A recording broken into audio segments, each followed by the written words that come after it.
Okay, good morning and welcome to Chapter 9 of The Living Marriage. We have started Lesson 3 today. It's titled Piyus, specifically the Law of Piyus. Piyus is a reference to what you're supposed to do before the actual intercourse, the actual end of, we'll talk about whether it's the end or not, of the physical relationship, penetration, and the end, the Gmar Chilas Bia and Gmar Bia. Before that, there's something called Piyus, which we translated in English would be foreplay. He wants to tell you about this. It's going to be a little graphic because, this is I can't just give a remez to everything. It's a practical share, but I'm not going to say everything. There is to say there's a lot I'm going to leave out, but you can leave, as they say, you can leave a lot to your imagination. Again, he starts off by proving this from Chazal and telling you how Piyus should be done based on Chazal. And the main Chazal that he brings, which he uses to elucidate this entire chapter, is a Gemara at the end of Eruvin, Daf Kufam and Beis. Rabbi Yochanan says, "El mali linin the Torah hainu lemedin derech eretz min tarnagol." If the Torah wasn't given, right, we would have learned derech eretz, the way to act, from a rooster and a hen when they're together. Shemafayis v'achagak bo'el. Right, first it appeases. Piyus means appease. The idea of piyus or foreplay is to get the woman ready, right? Like he said in the previous chapters, men don't need to be ready; they're ready to just for the intercourse. But women need more time emotionally to get ready. One, to be excited, and two, not to feel cheap that they're just the man just took advantage of them. So they need that before. So what do you do? My mefayis la, the Gemara says. Amar Yehuda Amar Rav, Hakik Amar la. Zvinan alach ziga the matu lich ad karayach. Before they're together, he says to the hen, he says, "I'm going to buy you a dress that goes to your feet, a maxi dress." Lebasar hachi. Now, what does this mean? Afterwards, he says, "I'm just joking with you. I don't have money to buy you a dress." So that's what he says afterwards. So according to the author, right, Lebatar hachi means after the intercourse. Now, a similar explanation is not after the intercourse. It's just part of the dialogue, right? The first statement he says, "I'm going to buy you a dress," and it is them just joking. So, what do we learn from this story? So the Stipler taught from the ways of the rooster. We learned three fundamental points that are included in Torah's expectation of Piyus. Number one, Piyus before the union, which will awaken love and closeness between the couple, is alluded to in the rooster's promise to buy the hen a dress. Okay, so we learn about it. Two, there is a need to produce a lighthearted and relaxed atmosphere because, as we will soon see, the rooster was almost joking, quote unquote, with the hen. Almost joking. It was joking. Three, Piyus after the union is alluded to in the hen's almost apologetic comment that he has no money to buy the dress. He apologizes after it. "I'm sorry, I can't buy the dress. I promised you a dress, but I can't buy you the dress." Now, the reason he says is lightheaded and joking is because normally hens don't wear dresses. They don't wear any clothes. So you're joking around with a hen. That's a joke. That was a joke, according to him. That was a joke. And then he said afterwards, "I'm sorry, I can't afford the thing." So he was sort of placating her afterwards. So let's continue. And then he brings lesson number 2 from a medrash, which talks about Shlomo HaMelech, King Solomon.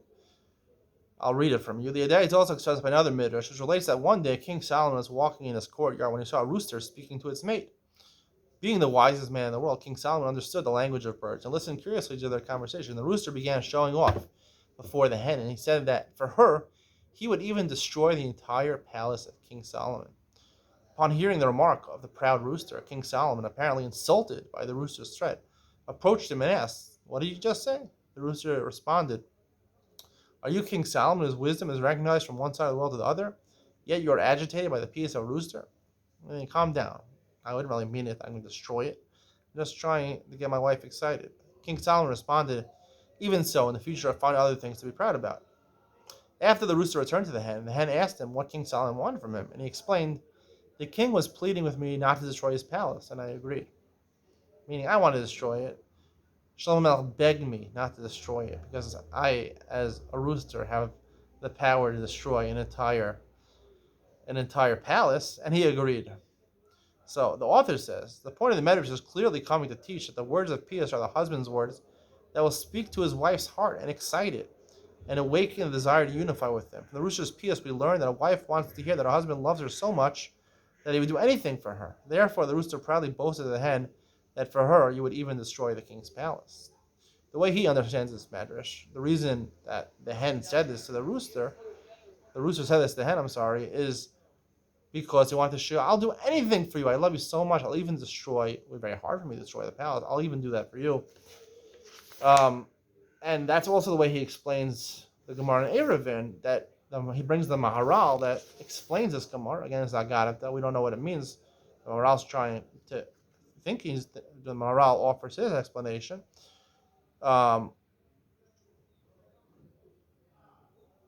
He explained, I'll read what he said. The rooster began by telling the hen that he would buy her a dress that would cover her from her head to her feet.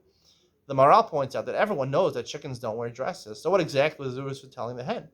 He explained that the dress was a metaphor for love, and so he was promising her that he would cover her with love from head to her feet. The dress was a metaphor for love. Maharal adds the rooster's commitment to provide the hen with a dress specifically alludes to his spreading his wings around her with loving care. The dress is like he's protecting her. He explains, loving her. He explains that this is similar to the love the hen herself gives to her children when she covers them with her wings. The message is clear. Just like every mother naturally loves and cares for her children, so too a wife needs to feel her husband's love and care for her. Now, according to the Maharal, the metaphor of a dress is not so much of a joke. he's using a dress, even though hens don't wear dresses, that he wants to, showing that he cares for her and that he loves her, which is a nice thing. But he just said before it was a joke. So is it a joke or is it not a joke? According to the author, it's a joke. According to the Maharal, and therefore the Stipler learned that you have to have levity and be not so serious and joke around a little bit. The Maharal, according to the Maharal, it's not about joking around. He's saying meaningful things. I'm going to love you and take care of you like you would take care for your kids. I'm going to take care of you and show love for you. And similarly, the way he understands this Medrash with Shlomo HaMelech, King Solomon, again, the reason the rooster said this to the hen was to show, I'll do anything for you. I'll protect you. I'll do anything for you. I'll even do something which is really difficult to do for a bird, is destroy an entire palace. So that's what we have until now. It's a long chapter. There's a lot to talk about in this chapter. He continues talking about another Gemara he brings, the Gemara in Brachos. A practical lesson in Piyus, the inside story. He brings a Gemara at the end of Maseches Brachos, Nav Samach Beis. It talks about Rav Kahana. He hid under the bed of Rav. Rav was together with his wife. It says what Rav did. He heard that Rav was sach, meaning he joked around. He schmoozed with his wife, sachak. They laughed together. Asa srachav. Then they were together. So Rav Kahana, who was hiding underneath the bed, he heard what Rav did. It's kind of a strange story that Rav was in his Rebbe's bedroom while one of his Rebbe's together with his wife. But so he said, from the fact that my Rebbe, he says, Dami Puma Da'aba Kidlo Saref Tavshila. It's like you never tasted a pot of food. It's like you're hungry. You're doing it out of taiva. You're a hungry person. Why are you doing it in a lighthearted way? Why are you doing it in a way that Vasa Srachav, right? Like the Gemara says, Srachav. These are needs that you have to take care of. The mitzvah is to do it for the woman, that she should enjoy. These are needs that man has, he has to take care of. You shouldn't be enjoying it. You shouldn't be demonstrating that you enjoy it. And so Rav just responded, what are you doing over here? And he said, I'm here because Torah, I have to learn even about this. Now, he notes, and Stipler also points out, that there's no response. Rav didn't respond to his question about, you're doing it out of taiva, you're doing it out of lust. It's like someone who's ravenous, who had never tasted a certain type of food. Why are you doing it like that? So Stipler answers, the reason that he didn't answer is because it was censored, the Gemara. He says because of the Christians, right? Because he should have answered him back, what do you mean? He's supposed to enjoy it. A man is supposed to enjoy it.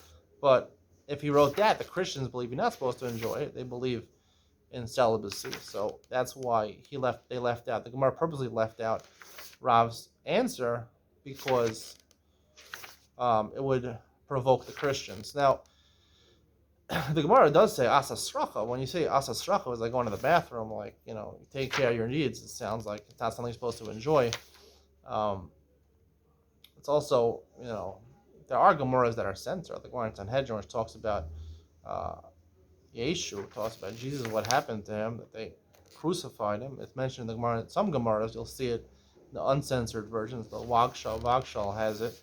Other editions of the Gemara don't have that, but I'm not aware there's certain Gemaras that have this, and other Gemaras were censored. So he learns from that. What did he learn from this?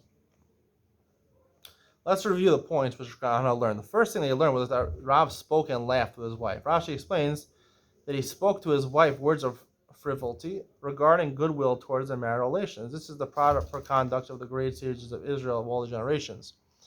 The implications of this teaching take on a new dimension if we consider the words of the Ram of Hilchos Deos, where he states that Rav in particular never spoke words of emptiness in his whole life. He never spoke words of emptiness. The Rambam mentions Rav as an example. Considering the story of Kahana, it's clear that words of emptiness which are needed for Piyus are not considered empty at all. It's not sicha betela, it's sicha, right? It's lighthearted talk, but it's not betela. The next point that needs clarification is the question of Kahana, right? So he points out that Rav did not even eat once in your life. So that's what I discussed before. Rav Kahana observed something that in his eyes was not natural. This entire event occurred at a time when Rav was no longer a young man. And Rav Kahana recognized that Rav was actively arousing his physical desires, even though they would not have been they are natural. And not only that, as Rashi explains, he did not seem to be doing this exclusively for his wife. Rather, he was apparently doing it to fulfill his own desires. This was the great amazement that forced Rav Kahana to burst out in amazement on hearing the seemingly frivolous behavior of the Shrei Torah teacher. So that point we talked about, and he really brought the Stipler who said that it was left out. Rav was left out because of the Christians, but really, Rav Kahana was wrong. You should be enjoying it. Then the chapter continues, and he talks about Piyus after the union. He brings over here, he quotes from the Maharal. The Maharal says, and after he had relations with her and no more power to maintain, he's bringing from this Gemara in Eruvin. Right, according to the author's explanation of the Gemara in Eruvin, basically the rooster says something before they're together, and he says something after together. So what is he saying afterwards? That I can't afford to buy you the dress. And after he had relations with her and no more power to maintain their intimate connection, therefore he bent his head and lost the power to spread out his wings because of the weakness of his power of intimacy. And this is the nature of the world. Basically, let's read what the author says. The Maharal is alluding to one of the basic differences between man and woman. Even after the man comes to the climax of his intimacy and begins to lose his ability to maintain the union, the woman's needs have not been completely fulfilled. That is, although the woman has also achieved her physical climax, she still has an intense and emotional need to feel the husband's love and caring. From the rooster's response, we learn that a husband needs to express to his wife that although he can't continue to express his love and care through his physical union, he wishes that he could shower her with even more love. In this way, she appreciates that he is still caring for her needs to the best of his ability. By saying, really, I would love to buy you a dress, according to the Maharal, means I would love to shower you with more love after our union. However, I can't do that physically because a man, after it's over, is physically unable to continue the union. So therefore, he's saying, I would love to. I'm reassuring you I still love you, but I can't show any physically that anymore. But just rest assured that I still do love you. And he brings, this chapter is full of nuggets, interesting stories. He brings a story from Rav Shach. I would like to explain the depth of this piece based on a very fundamental idea I learned from Rav Shach. As an extended relative of our teacher, Rav Shach, I was fortunate to enjoy an especially close relation with him. When I was in his home during my first year of marriage, he gave me advice on how to have a successful marriage. He took me to his bedroom, opened his closet, and pointed to the 2 suits that were hanging there. He then asked, right, apparently Rav Shach had 2 suits, 2 frocks. If your wife's closet is packed from side to side, and she tells you that she has absolutely nothing to wear, what are you going to say? What's the correct answer? She comes to you and she says, I have nothing to wear. You know she has a closet full of clothes. So he answered, knowing that I was about to being set up, and having no choice to remain silent, I answered, "What about the blue or green outfit? They're both very nice." Right? He's saying, "I'll suggest. You have no clothes. What about these? These are nice." He said, "No." Roshach says, "You gotta offer her. You gotta take her up on what she wants. She wants more clothes. Tell her not only will I'm going to buy you one new dress, I'll buy you two new dresses." He explained further that when a wife feels her husband that she doesn't have clothes to wear, she's really saying two things. Number one, she feels that she is lacking clothes. Okay, she did say that. Number two, she wants to see that her husband cares about the fact, quote unquote, that she is lacking clothes and really understands her needs. If the husband begins to argue with her that perhaps she isn't lacking clothes, she'll feel that her husband doesn't understand or care about her needs.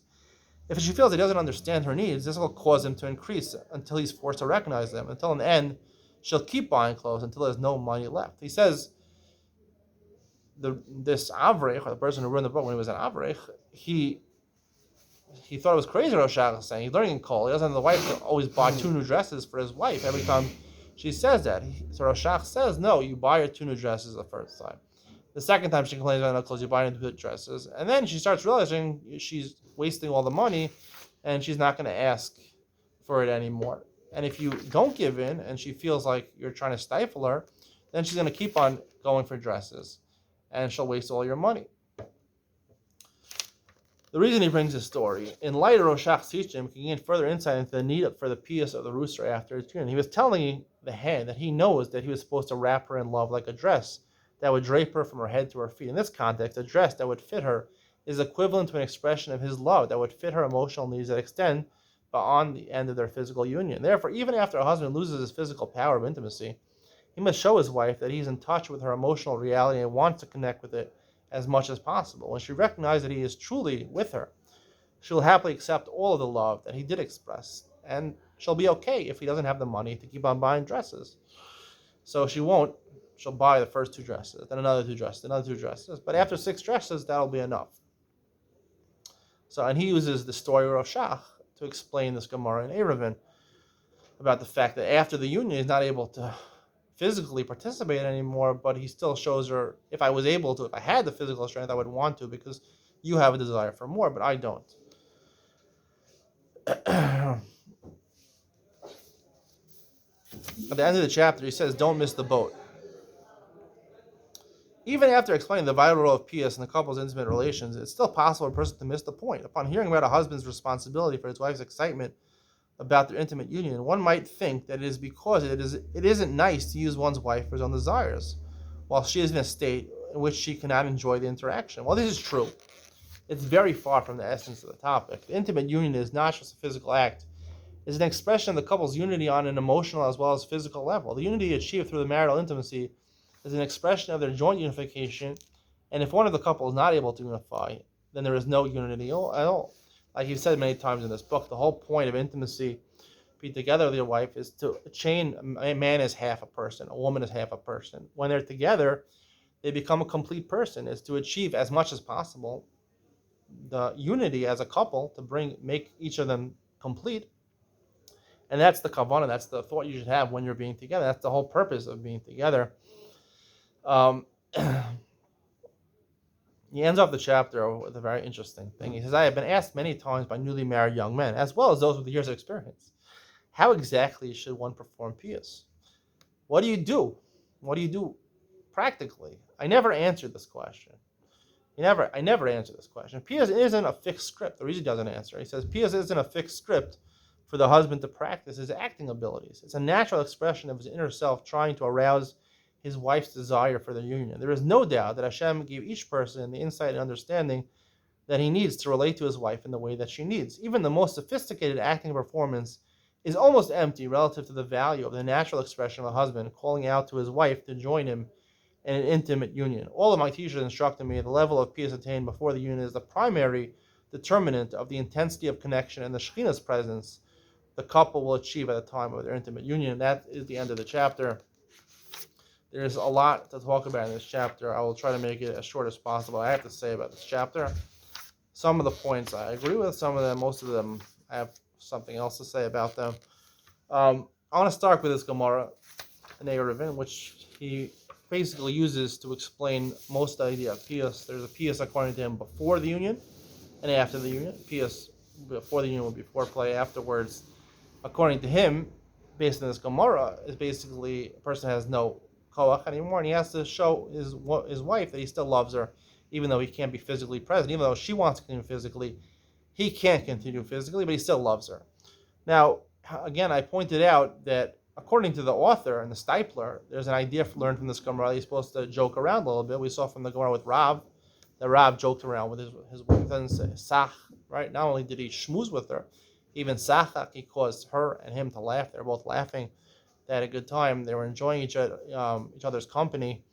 They're having a fun time. It wasn't serious. He even mentions actually in the chapter. He says, "Don't give a dvar Torah to your wife." Some people think that the way you do Piyus is you say a dvar Torah before you're going to be together. He says that's not a good idea to say a dvar Torah. What are the exact words he says over here? Do you have it over here? Yeah, I'm not sure where he says this, but I did read this in the chapter. He says, "Don't think you should."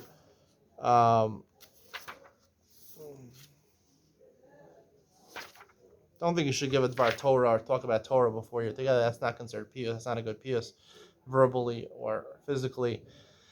Anyway, the Stipler learns that you should joke around. The Maral, based on his explanation of the Gemara, doesn't seem to be joking around. The idea of piyus is to show that you love your wife, to show that you have concern for her, and even afterwards to show that you still love her and have concern for her, even though physically you're unable to continue. My explanation of this Gemara, when I read this Gemara, I do believe it's a joke, and not the reason it's a joke because hens don't wear dresses, birds don't wear clothes, human beings wear clothes. I think the reason he said that, Tafka said, I would want to buy you a dress that goes down to your feet. I think the joke is, a little more, I guess, dirty, but like a little more to cause levity, and the specific type of joking around should be that way. Basically, women more than men are more, they're tsanua, especially from women, are very tsanua.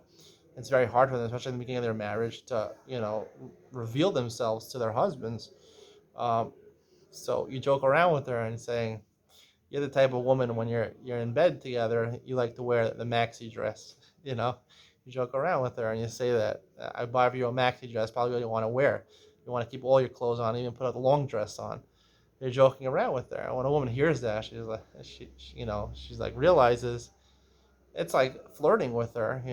Basically that's what it is. That's what it should be. It should be flirting. The type of piyus, verbal piyus. There's two parts of piyus before. It's verbal. You see from the Gemara, sach v'sach, verbally and physically, but verbal as a joke, it shouldn't be just a joke like, telling her a joke like, why did the chicken cross the road or something like that, speaking of chickens, but it shouldn't be a stupid joke. It should be one where it's a flirtatious type of joke, because that gets people in the mood to be together. It has to create a nice mood over there. So that's what he said. And then afterwards he said, I'm not going to buy a dress for you. I don't think that was after they were together. It says Lavasar Hachi Amar La. It doesn't say after they were together, after the mating between the rooster and the hen. It says, first he says, I'm going to buy you a maxi dress. And then she laughs, I'm not such a sanua. I'm not such a frummy that when we're in bed together, I'm not going to take my clothes off. Of course I'm going to take my clothes off. And he says, don't worry, I can't afford a dress anyway for you. Even when you joke around with a woman, it's important when you joke around and you flirt with her to tell her that you're joking around. It's not like with men. Men, when you joke around with a friend or something like that, you make a joke. Like, you don't have to say, I'm just joking. But a woman is sensitive. She's a sensitive person, a very emotional woman. And therefore, even if you make a joke, and you make a dirty joke, a flirtatious joke, tell her, I'm not really buying a dress for you. Just, she knows it's a joke. She knows that she should know that it's a joke, because she has to feel comfortable also. Emotionally, women are very sensitive. And even when you say something flirtatious and something in advance on her, you're advancing on her with your words, you're progressing towards the union through your flirtation. You should know it's a joke, just to make her feel emotionally secure, and that your person will take care of her and concern for her, like the Maral says. I don't believe it's like the Maral that you're going to cover with a dress, you're going to shower with love, And also, this mashal that he brings, this medrash he brings from Shlomo HaMelech, as a man, I can understand what this rooster is saying over here, right? A man who attracts a woman is attracted to men who are strong personalities. They don't have to be, it helps to be physically strong, but the most important quality for a woman looks in a man is for a strong personality. And sometimes you brag. Usually you should brag about things that you're capable of doing. But he was bragging and saying, I'm such a strong rooster. I can destroy the whole palace. And the woman's like, whoa, really? You could do that? He's such a strong guy. So she's impressed. Narcissistic. He loves himself. That's a woman loves a man who loves himself because he adds value to himself and is a strong person if he loves himself. And then Shlomo Melech comes over and says, what are you doing? You're just trying to palace. He says, you don't want to start with Shlomo Melech. He said, don't worry, I'm not going to, with just Piyus. And then his wife asks him what happened. And he says, I got Shlomo HaMelech. The king pleaded with me not to destroy this palace, and I agreed. Meaning, who's the strong one? I'm stronger than Shlomo HaMelech.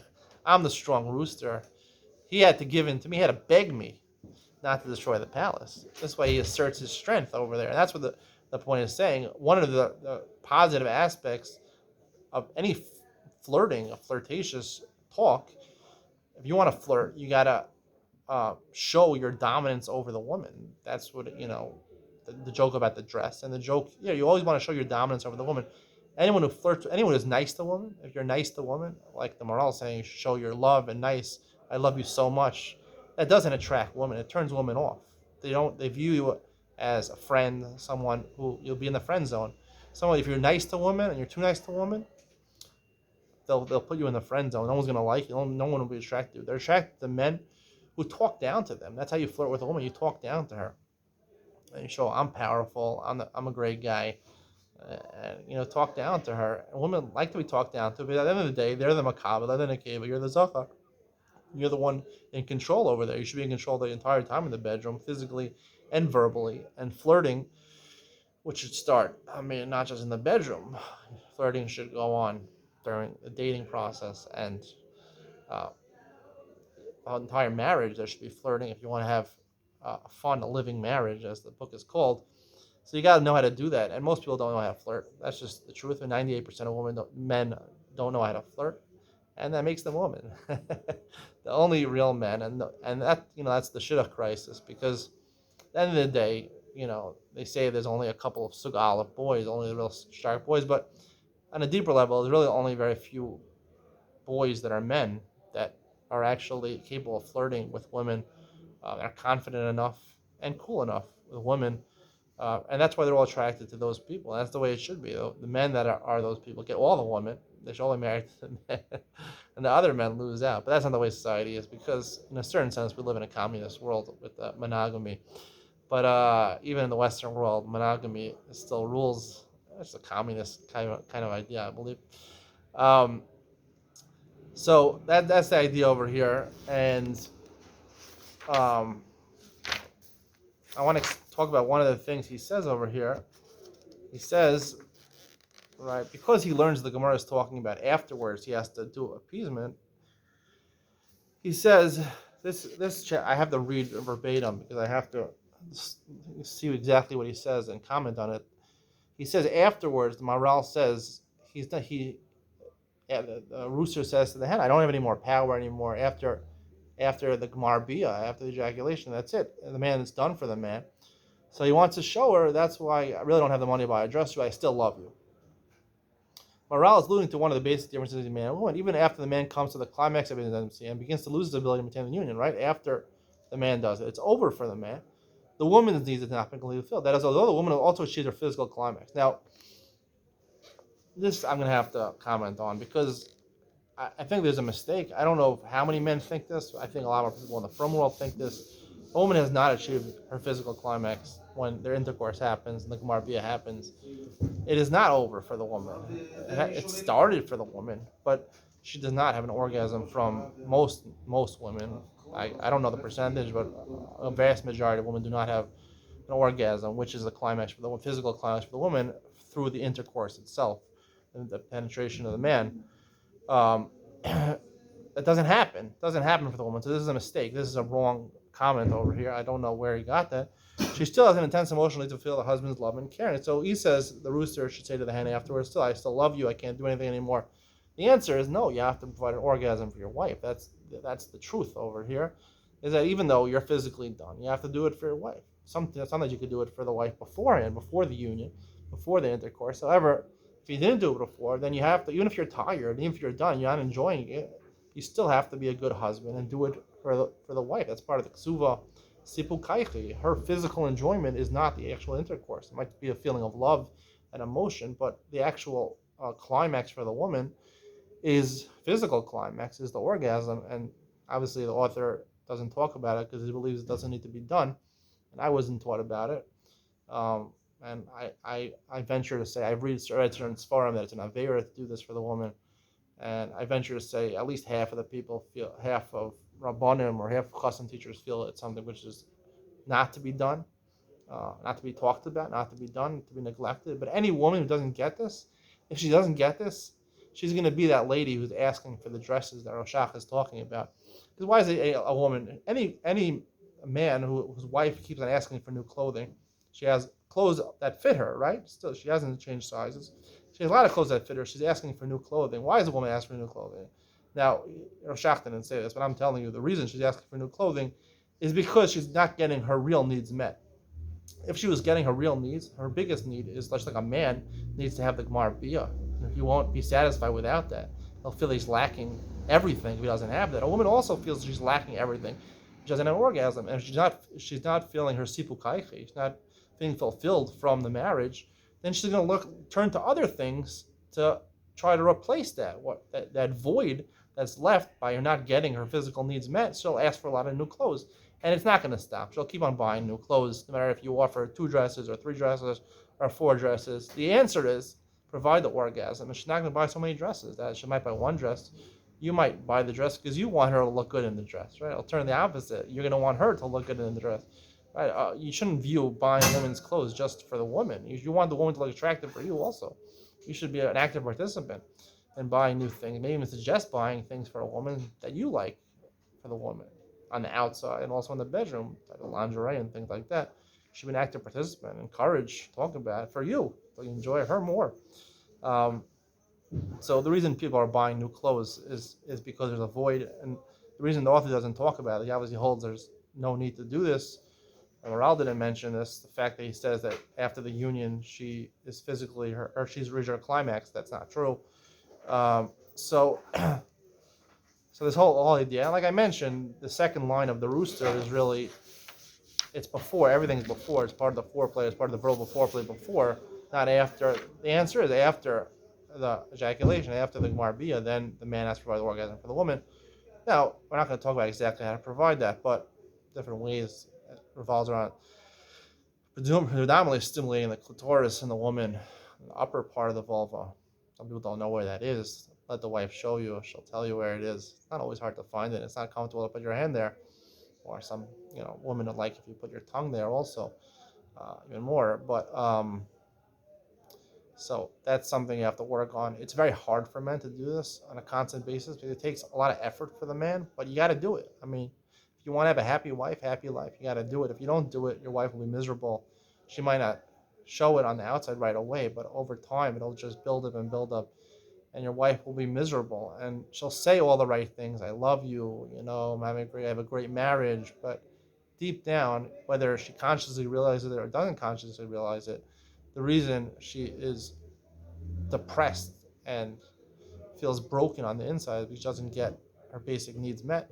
Think about a man. If you're a man, if you wouldn't get the Gemar Bia, you wouldn't get the end of the Bia, you also would feel completely useless, and you'd feel the whole point of marriage is wasted. And similarly, a wife feels that way. Not to diminish the importance of intercourse for the woman. She enjoys that also, the actual intercourse, the physical penetration. She does enjoy that, and it is a lot of love, but she's missing a major thing if she doesn't have the orgasm. So that's what to say about that. Now, at the end of the chapter, he says, don't miss the boat. And he says he was asked by newly married men, as well as those with years of experience, how exactly do you perform Piyus? he doesn't answer the question. He says it has to be natural. At this point, out of all the things in the chapter, it's the only thing I really agree with. If you want to do Piyus, proper foreplay, now you have to do it in a natural way. Everything should be natural. In fact, I know there's a lot of couples. I don't know what it's like in the secular world, but I know, at least in the frum world, that people plan. They plan the nights they're going to be, especially as I'll say Lel Shishi, which I think is Thursday night, but people assume it's Friday night. Is the time, appointed time, where you're supposed to be together. People, they know, both the husband and wife know this is the night we're going to be together. A lot of couples discuss. They'll have, onas twice a week. So they'll have, Monday nights or Tuesday nights and Friday nights. It's not like they'll switch it or whatever. The night of the mikvah, obviously, but maybe twice a week, and they'll talk about which day before. But even my Rosh Hashiva told me it's once in a while. It's a good idea to just do it on a whim, just get in the mood and without planning beforehand, just have fun. And I think should always be like that. I don't think you should ever plan. I mean, sometimes practically it helps to plan so you can go to bed in time, so you do it early enough so you can get some good sleep at night.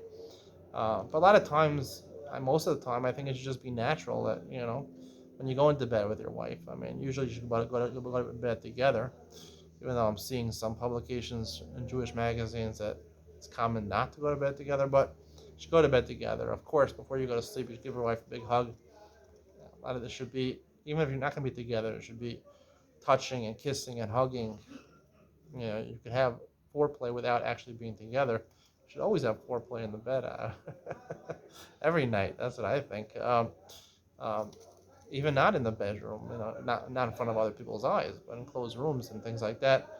And that's part of being lightheaded and flirtatious with a woman. That's part of, physically showing that you're in control of the woman. You just touch your wife in a loving way, in a caring way, in private places, all around. Whenever an opportunity presents itself, you'll enjoy it. She'll enjoy it. She'll enjoy it even more. If you're not going to do that, at least give her a hug once or twice a day, just before you go to sleep. He just said he doesn't want to talk about how to do Piyus, and he said it has to be natural. But at the end of the day, the reason people are asking this is because it's very, especially people who are learning Torah all day, and I can attest to this because when I learn Torah all day, I don't presently learn Torah all day now. I learn for an hour or two in the morning to prepare the shiurim, and then I don't learn the rest of the day. But it makes you when you're learning the Torah, you think about Kedusha, you feel Kedusha, and you feel only ruchniistic things, only spiritual things are important, physical things are not important. And when you start feeling that way, so it takes you away from physicality of the relationship. You don't want it. You feel it's disgusting or beneath you, like the Gemara in Brachos, where Rav Kahana was astonished that his Rebbe would enjoy such a thing, would joke around. The implication from the Gemara is you shouldn't enjoy these things. I mentioned many times, of course you should enjoy these things.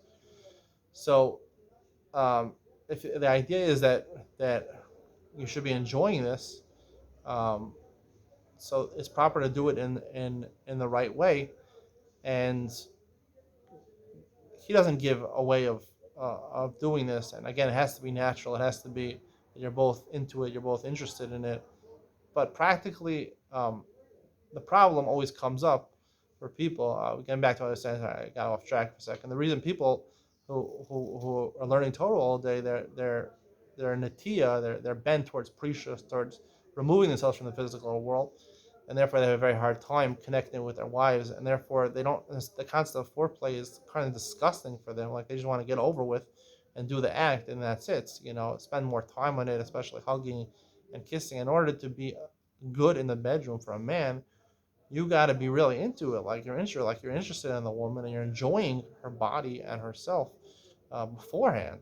You got to enjoy her body, and there's nothing not to enjoy about it. A woman's body is a beautiful thing. It's created for the enjoyment of man, and and for the enjoyment of woman, because it's an amazing thing that the things that a man enjoys in a woman, the woman enjoys when the man does that to her. It's just the way it is.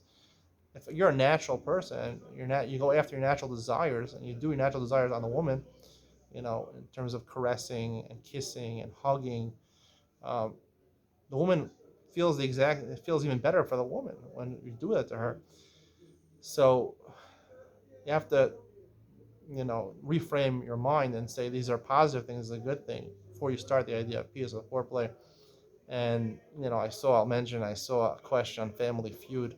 I watched clips of Family Feud. Steve Harvey happens to be, I think, maybe the funniest guy in the world besides myself. But he's a really funny guy, Steve Harvey. If you don't know who he is, check out Family Feud. He's a very funny guy. His reactions to things are priceless. Um, Family Feud is a game where they have two teams, and they ask them questions. Let's say they poll 100 women. This was the question that I saw. They polled 100 women, and they asked, what is a place in your body that has never been kissed by anyone? So if there were like six answers, and they asked 100 women. So, you try to give the most popular answer, or at least get all the answers on the board. So they came up with six answers. So before even Steve Harvey even asked people to answer the question, he was like, I don't know. I live a full life, man. He said there's no place a woman's body I haven't kissed. And it's true. If you're a man, a real man, and you enjoy a woman, you're going to want to kiss in almost every place on the body. Um, if you look in the Gemara and Adorim, I proved in my Shirim and Esechus Adorim, it's okay to kiss also in the private place of a woman. That is okay. It's clear from the Gemara that's okay. I know that the poskim are very machmir on this. I was personally told you're not allowed to when I was a chassan.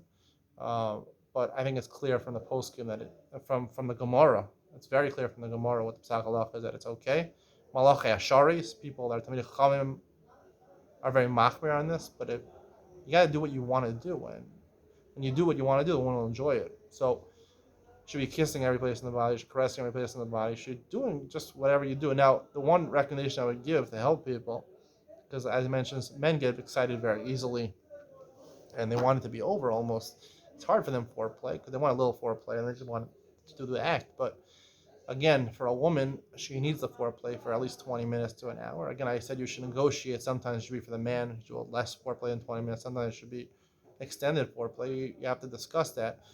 Not talking about the orgasm afterwards. That should almost, every time you're together, should be provided for the woman. But unless you made negotiations beforehand, you can work it out. If the communication works best for you. But there's a song called Despacito. Uh, I don't know, over 8 billion views on YouTube, maybe the second most viewed video on YouTube after, what was it, the most popular one? Some of the shark, baby shark, kids, I don't know, shark, I don't know why it was so popular, 10 billion views. Anyway, Despacito is a song, it's in Spanish or whatever. The basic premise of the song, I didn't really see the video, but is take it slow, take it slow. And that's the thing, when foreplay, the most important thing for a man, you'll enjoy it more as a man also if you take it slow, kiss slowly, mouth, other places, do everything very slowly, with focus on different places of the body. Of course, the woman should be participating also. The man's going to enjoy it. The woman has to touch the man, kiss the man. You want both people to be active. The man has to lead. The man has to lead, and when the man leads, the woman will become more comfortable, and she'll want to participate also. So take it slow. Don't do everything so fast. Of course, sometimes you have a desire to do things in a more passionate, hurried way. You should intersperse those things. It's a learning curve. It takes time to learn how to do it in a natural way that you're both enjoying, especially if it's the first time after you're married that you're together. It's very, it's sort of scripted. You have to think about what you're going to do beforehand, because emotionally and naturally, you're not ready to do the things that you think you want to do. Even if you want to do something, you'll probably hold back. For sure, the woman will hold back in the beginning. So, yeah, it just takes time over a couple of years to work on it and to understand these things and understand what we both talk about. Also, communicate what you both like. And like he said, do it naturally. Do what you want to do. Enjoy it, but slow down. Despacito. Do it in a slower way. Not all the time. Sometimes you're allowed to be like a man and get your desires taken care of. If you talk about it before, you negotiate it before, the woman won't feel cheap. And as he says, the reason that you need this Piyus or foreplay is, he says the reason is that to get her emotionally involved, so you have a proper unity. But the real answer is that she shouldn't feel cheap and she shouldn't feel used. You're just taking advantage of her. She should feel that her needs are met also. She shouldn't feel cheap. She should be emotionally into it, physically into it, and it takes time. But again, these are negotiable things. You should talk about them. Communication is the most important thing in this. We will continue in the next chapter later in the week. I hope you enjoyed today's lecture, today's enjoyable topic of discussion. I'm sure it was very informative for a lot of people. I hope it was. If there's any chapter that needs to be viewed by most people before they're getting married, it was this chapter. But we'll talk more. There's more chapters in this book. See you in the next one.